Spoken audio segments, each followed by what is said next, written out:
a mystical journey from the French Alps to the Russian tundra. Be prepared to be taken away by the intricate mechanical contraptions of Syberia. Hello and welcome to another ASMR gaming session. In this video, I'll narrate the story of Syberia, an old adventure game with a very peculiar story and characters. So sit back, relax, and let's start our journey.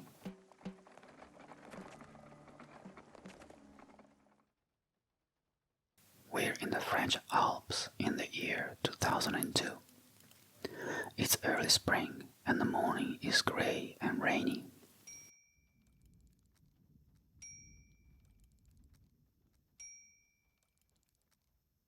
Our protagonist is Kate Walker, a US lawyer from New York, sent to the remote village of Valetiland with a seemingly straightforward task.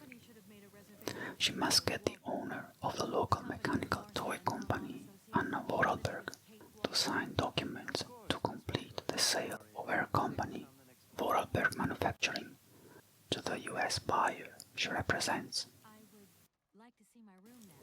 As soon as Kate arrived, she was greeted by an eerie yet intriguing sight.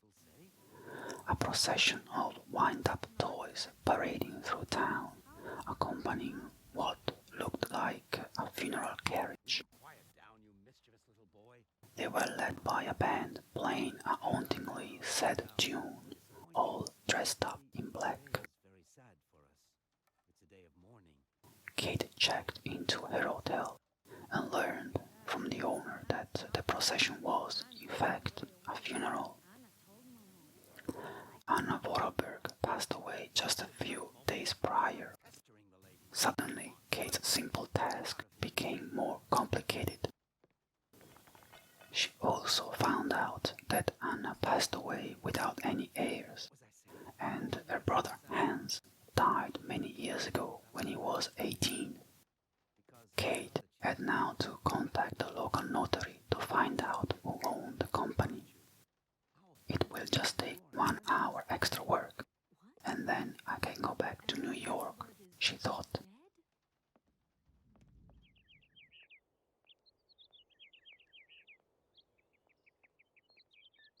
No need to go down there. She really wanted to go back home as soon as possible. There was, in fact, an important business dinner she had to attend with her fiancé, Dan, and she didn't want to let him down. But at the same time, she wanted to brilliantly complete the task. As a junior partner, she really wanted to show her worth, even with something so simple like this.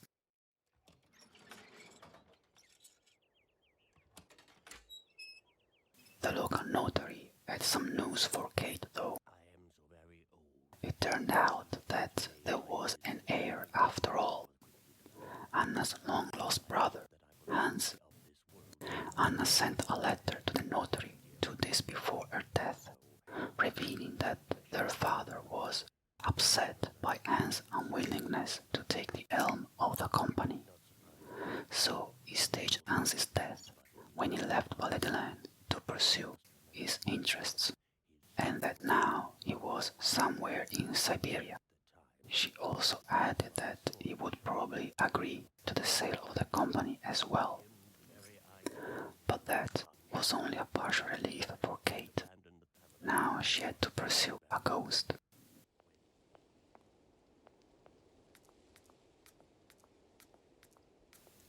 Kate was not fully convinced by Anna's story, so she went to the local church to check if the priest could corroborate her letter. She managed to gain access to the priest's room and discovered a secret compartment in one of his drawers, where she found a handwritten letter that confirmed Anna's confession. Hans was not buried in the family crypt, and the funeral celebrated in 1938 was all staged by Rudolf, Anna's father.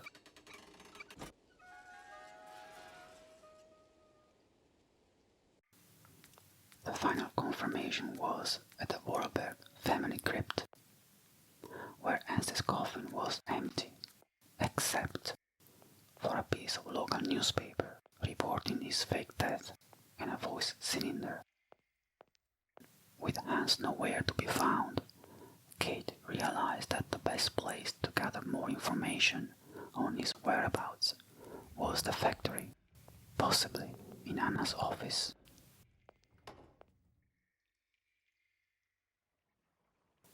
As Kate stepped onto the deserted factory grounds, she couldn't help but feel a sense of eeriness. The production line had come to a complete halt, and the automatons once designed to create toys stood motionless. In the distance, a train station sat empty, with a wind-up train waiting to depart, but no one to operate it. Kate soon realized that the company had been in decline for years now, and selling it was probably Anna's last resort to not let Vorarlberg's name completely disappear.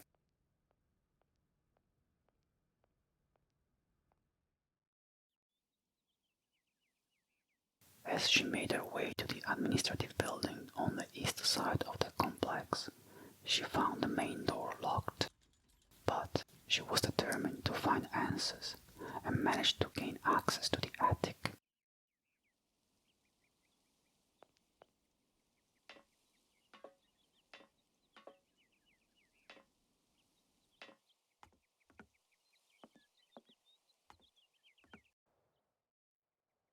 It was there she discovered Anna's diary, filled with details of her early life and her brother Anne's tragic accident. Kate's heart sank as she read that in 1930 Hans found a cave nearby where he saw a small toy in the shape of a mammoth. He then tried to climb on the tall rock where it stood, but he slipped and fell. After the fall, Hans had been in a coma for 5 days, and when he finally woke up, he wasn't the same person. The fall had caused him head injuries that left him with cognitive impairments and an obsession with mammoths. Despite his condition, Hans's talents had shone through. He quickly became a genius at creating toys and contraptions that revolutionized the company. Hans's creations were not just toys anymore, but fully functional automatons that could carry out complex tasks and behave as intelligent beings. Rudolf was ready to give Hans the full responsibility of the toy production, but instead, when he turned 18, he decided to leave Valedeland to search for mammoths. His father was so angry that he declared him dead and staged his funeral. Momo, As Kate was reading the diary, Momo, a local orphan, appeared in the attic. Momo was mentally challenged, and in the last few years he was under the care of Anna, probably because he reminded her of Hans. Momo asked Kate to draw a mammoth, like one of Hans's drawings he liked so much, and she obliged. Momo was overjoyed and showed Kate a secret. thank you. Momo happy. Now follow Momo. He led her across the factory grounds and into the nearby woods, where he stopped by a river and pointed to a cave on the other side. Is this the cave of the accident? Kate wondered.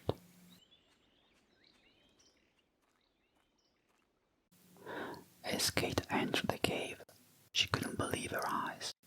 The walls were covered in prehistoric cave drawings of mammoths, and in some of them the mammoths were being ridden by people.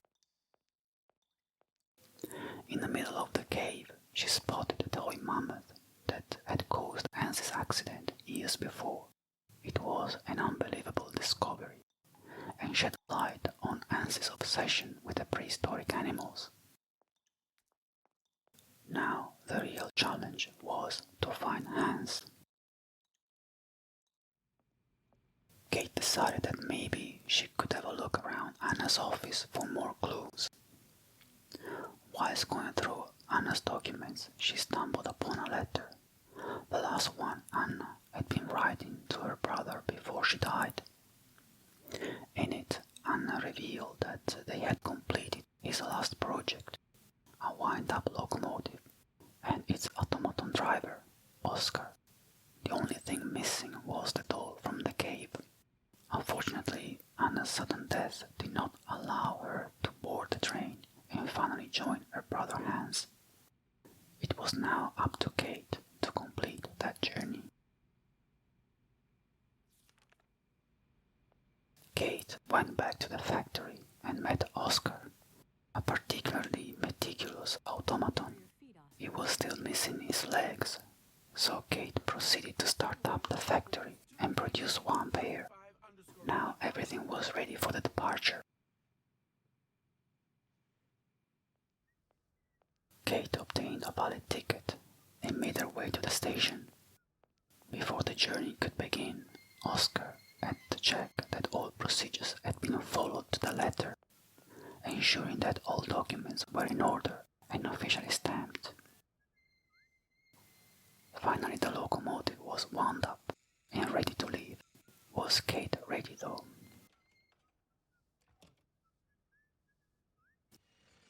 Her life in the States already felt like a distant memory as she ventured into the unknown, aboard a wind-up train headed for the heart of Europe, possibly all the way to Syberia. Her boyfriend Dan had been calling, urging her to return to New York as soon as possible, but something about his possessive tone made her question whether she really knew him at all. Meanwhile, her friend and colleague Olivia seemed more concerned about the next department store sale than Kate's welfare. As Kate's thoughts raced, she found herself questioning the meaning of it all, but at least her mother understood and supported her in this unusual mission she was now fully invested in. As the train left Valais-de-Laine and hurtled through the majestic Alps, then across the vast flat plains of Germany, Kate couldn't help but feel that her life was changing, like it never had before. The train screeched to a stop as it arrived at Barokstadt University Station. Kate realized that the spring mechanism had lost its charge and needed winding up again. Unfortunately, the winding mechanism was nowhere to be seen from where the train had stopped. So Kate decided to step down and have a look around. She quickly realized that the wind-up station was just a few meters up along the track, but she needed a way to tow the train to reach it. Luckily, a series of canals were running along the tracks, and a barge was moored nearby. The owners agreed to help tow the train for a mere fee of $100. But Kate had no cash, so she needed to find a job. With determination, Kate decided to explore the university and ask for help. She went straight to see the three strict and unknowing rectors who were in charge of the university and its grounds. They complained about Kate's train blocking the station and asked her to move it immediately. Kate explained her situation and that she needed money to move the train. To her surprise, the rectors agreed to pay $100 if she managed to fix the mechanical bandstand located in the middle of the university courtyard. The contraption looked familiar to Kate, so she asked if the rectors knew Hans Vorarlberg. They confirmed Hans was indeed a familiar name, and shared how he contraptions to improve university facilities in exchange for attending lectures, specifically lectures about paleontology. Unsurprisingly, Unfortunately, there is no equipment in the station.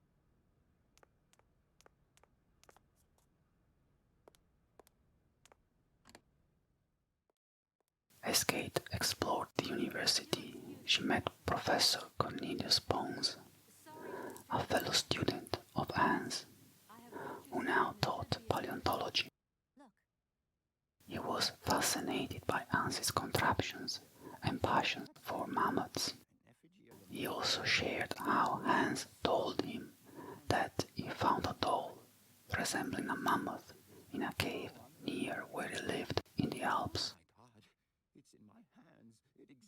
Kate revealed she had brought along that doll and showed it to him. The professor was astonished, see? so he borrowed the And my doll evolved to study it version is further, one and the same. and he invited Kate to attend his lecture in a couple of hours.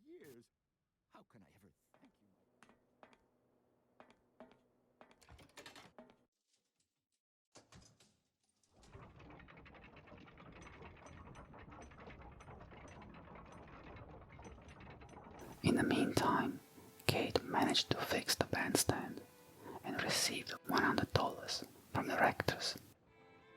She also received a call from her mom, who informed her that she had met a retired Russian opera singer, Frank Malkovich, and they were seeing each other. At least she's having fun, not like me, forced to work for these weird rectors, Kate thought. With the $100, Kate could pay the barge owners and have them tow the train to the wind-up mechanism. By then, Professor Bones was ready to give his lecture, and Kate attended it with great interest. Kate learned that the doll was likely the creation of the Yugols, a prehistoric population whose descendants still live in Siberia. These ancient people were the only ones known to have tamed and domesticated mammoths, living in perfect harmony with these majestic beasts, using them for transportation as beasts of burden, and even for food, skin, fat, and ivory. Originally, the Yukos lived in southern Europe, but as the climate changed and got warmer and the glaciers began to withdraw, the Yukos began a slow migration towards the northern reaches of the continent. The Yukos continued to live off the mammoths for centuries after the pachyderms went extinct 12,000 years ago, probably exploiting the carcasses of frozen mammoths preserved in the ice of the Siberian tundra. There is some evidence that still at the start of the 20th century the Yukos still exploited those mammoths, but that's where historical facts mix with legends and myths. There are claims that the mammoths still exist today, kept by the descendants of the Yukos on the mythical island of Syberia, spelled with a Y. Professor Bones, of course, quickly dismissed those claims. Kate, though, couldn't help but wonder if Hans came to know about the Yukos when he was studying in Barokstadt. Her new destination was now clear: reach Siberia and locate where the Yukos might be. Hans could be leaving with them. Just before setting off, though, Kate received another call from Dan, whose insecurities and possessiveness bubbled to the surface. He tried to convince her to leave everything and go back to New York, completely ignoring the fact that what she was doing was important for her. It was really selfish of him. Kate was really upset by the call and Dan's attitude, but she had no time to dwell on it. There was a mission to complete, and the journey was still long. Next stop, Russia.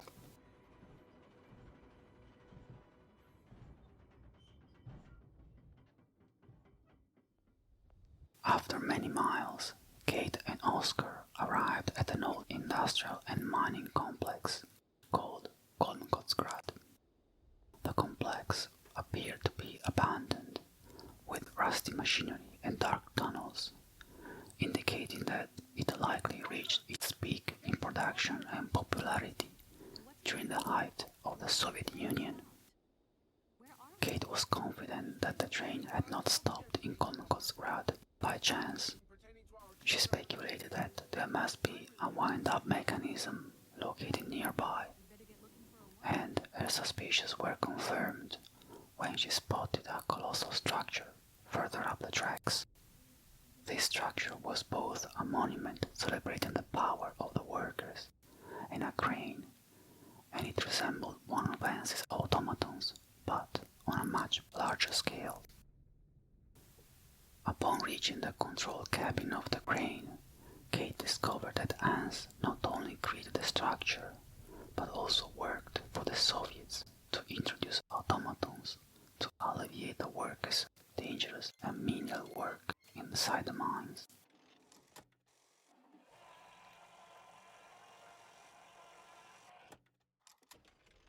Winding up the train was an easy task this time, as the crane had also a wind-up mechanism. However, as Kate returned to the train, she saw a mysterious figure running away and discovered that Oscar had been assaulted and his hands stolen.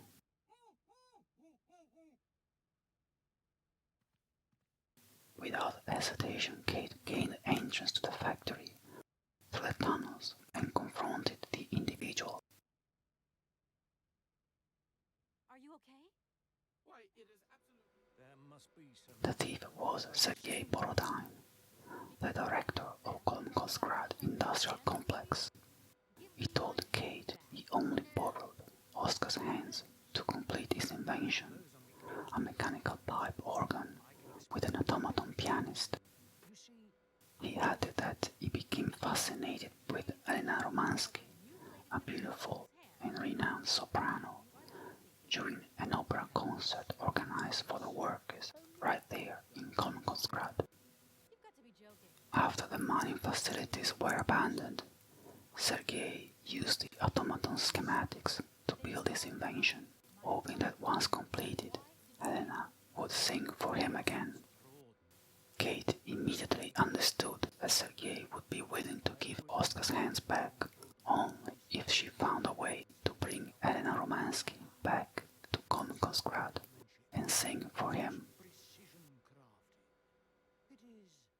She found it all very creepy and disturbing, especially since Sergei not only wore a mask like a real opera villain, but also because he had built a sort of shrine dedicated to Helena, filled with memorabilia and newspaper articles that followed the singer's career. Upon reading the articles, Kate learned that Helena was no longer active due to her health issues, and she might even have lost her voice. Desperate to find Helena, Kate remembered that her mother mentioned seeing a retired Russian opera singer named Frank Malkovich. Upon calling her mother, she discovered that Frank knew Helena and confirmed that she was still alive and recovering at the Aralbad spa. Luckily, on the plateau above the factory there was a cosmodrome, part of the Soviet space program. Kate noticed that Hans had probably worked on the space program too. Too many contraptions up there looked familiar. The only person present in the cosmodrome was a soldier. He confirmed that there was an airship with an automaton pilot that back in the day was used by the top Soviet members to travel from Kolmkotsgrad to Aralbad. It needed fixing though. Kate was now an expert with Hans's inventions, so she quickly reactivated the airship and flew to Aralbad.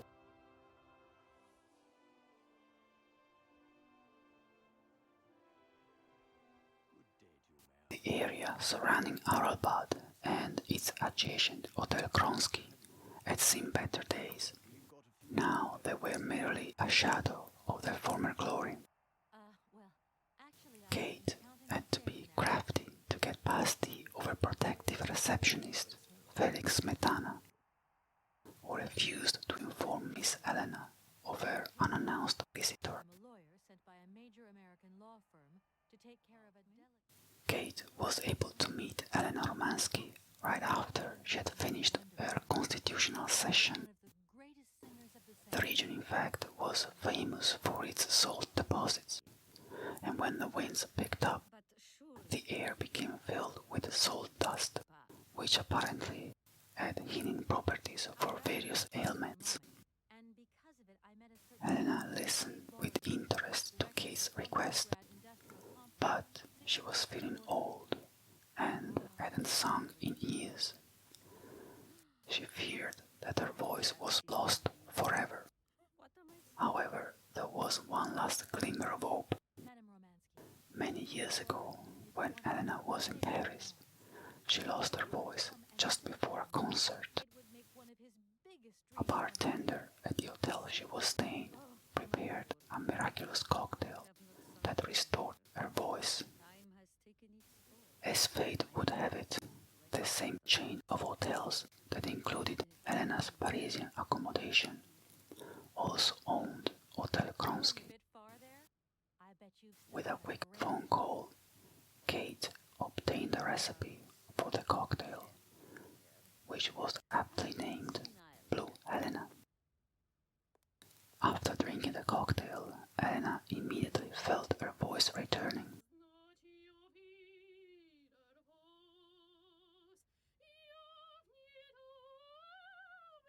She was ready for one last performance.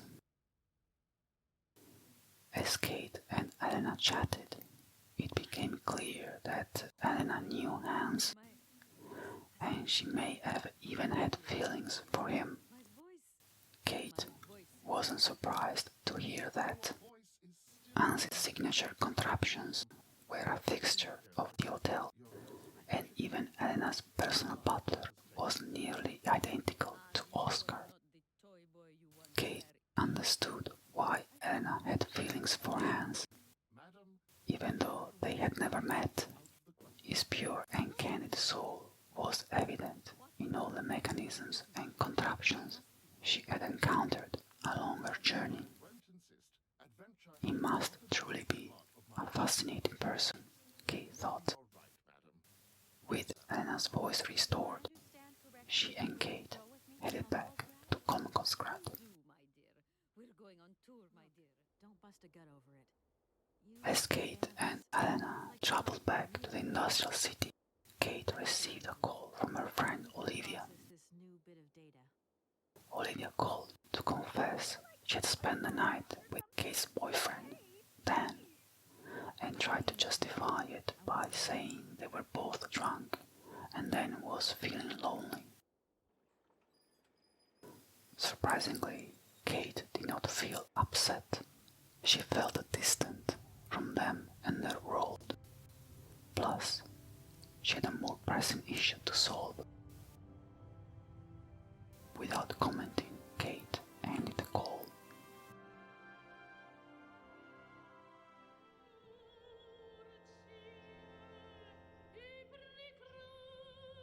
Meanwhile, in Comcosgrad, Elena's performance was extraordinary.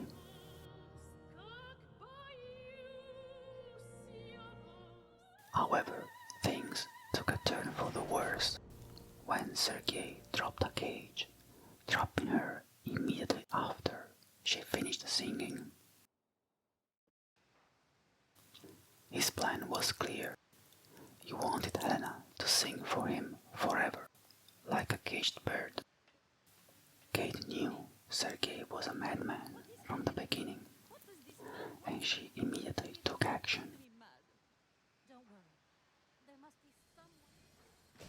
She managed to cut Elena's cage lock and free her, then grabbed Oscar's hands and escorted Helena to the nearest elevator. Unfortunately, Sergei noticed their attempt to escape and locked Kate inside the facility, while Elena managed to reach the surface. But you are not strong enough. Not for me. So you can stop playing games. Thinking quickly, Kate used the old mining tunnels to escape through the air vents. Finally, she reunited with Helena on the train, and they prepared to leave. However, their last obstacle was the huge crane blocking their way. Kate found some dynamite lying around the platform and used it to spectacularly blast their way out of the nightmarish town of Conquest. After a few hours, Kate and Elena arrived back in Aralbad. Elena was still a bit shaken from the experience in Conquest, but overall she was happy to have had a break from the boring spa routine. Miss Walker! Wait! Don't Kate yet. wound up the train and prepared to leave for the last leg of her journey. Has something happened But to Madame Romanski? as she was about to depart, Felix, the receptionist, came running, asking her to wait. He told her that there was a package for her at the reception desk. Kate found it odd, but decided to check it out. Inside the package was a mechanical mammoth, one of Anne's toys. A chill ran down her spine. Hello? She immediately went to see Helena and asked if she knew anything about the package. Helena simply told her that the plane with the supplies had just arrived and suggested that she took a look outside.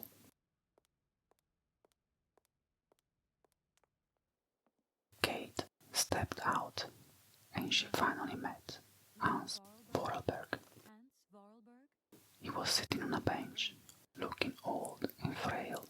Mr. Vorarlberg, He must have been in his 90s or very close. I am to meet you at last. Hans had seen Kate's train and politely asked if Anna was with her. I am sorry. Unfortunately, Kate had to inform him that Anna had died a few days earlier. She also explained why she was there and that he had to sign some legal documents. Walker, He agreed, and without much thought, he signed the sale contract. where's that? Kate's mission was finally complete. I'm sorry. Mr. Vorarlberg, Hans soon headed towards the train high up to take his last trip to Syberia. Kate, on the other hand, headed towards the plane. She could finally head back to New York. However, as she climbed the steps of the aircraft, she looked back at her adventure. Her whole world had changed in the past 3 days, and suddenly she felt that her life in the States was no longer hers. Dan and his business dinners, Olivia and her department store sales, not to mention their betrayal, all felt estranged and irrelevant to her. Her life was now there, and she had a real purpose, something that made her feel alive.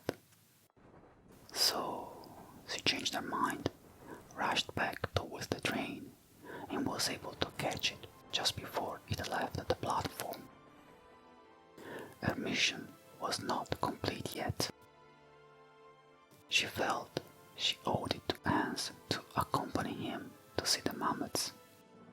Plus, she was also curious to see if the Yukel's tale was a legend or not.